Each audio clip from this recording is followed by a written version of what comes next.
বিরতির পর স্বাগত। যোগ্য শিক্ষক শিক্ষিকাদের সম্মানের সাথে আবারও বিদ্যালয়ে পাঠাতে হবে। যারা অযোগ্য তাদের বিরুদ্ধে শাস্তি দিতে হবে। এই দাবিতেই সরব হয়েছে পশ্চিমবঙ্গের এআইডিএসও এর সংগঠনের নেতৃত্বরা। তাদের মূলত দাবি হচ্ছে যে 26,000 চাকরি বাতিল হয়েছে, সেখানে যোগ্য এবং অযোগ্য প্রত্যেকেই রয়েছে।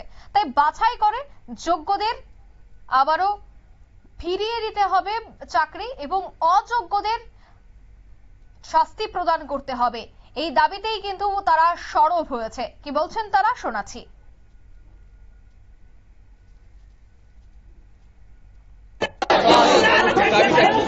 আমাদের দাবি ন্যায্য শিক্ষকদের বাছাই করে তাদের স্কুলে আবার ফেরাতে হবে এবং শিক্ষার যে পরিকাঠামো ভেঙে রয়েছে তা অবিলম্বে সরকারকে যথাযথ উপযুক্ত পদক্ষেপ গ্রহণ করতে হবে।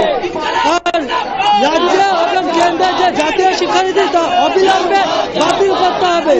আমরা দেখছি যে স্কুলগুলোর পরিকাঠামোহীনতা ভুগছে, তার মধ্যে দুর্নীতি যারা করলো তাদেরকেও শাস্তি দেওয়া, যারা ন্যায্যভাবে চাকরি পেল তাদের চাকরি চলে গেল। এই অপদত্ত সরকারকে দুর্নীতি মুক্ত ভাবে শিক্ষক পুনর্বহাল করতে হবে স্কুলে, এই আমাদের দাবি। এই দাবিতে আজকে আমাদের ছাত্র সংগঠন এআইডিএসও ডাকে বিকাশ ভবন অভিযান 14 থেকে শুরু হয়েছে। আমার নাম স্বপন মিত্র।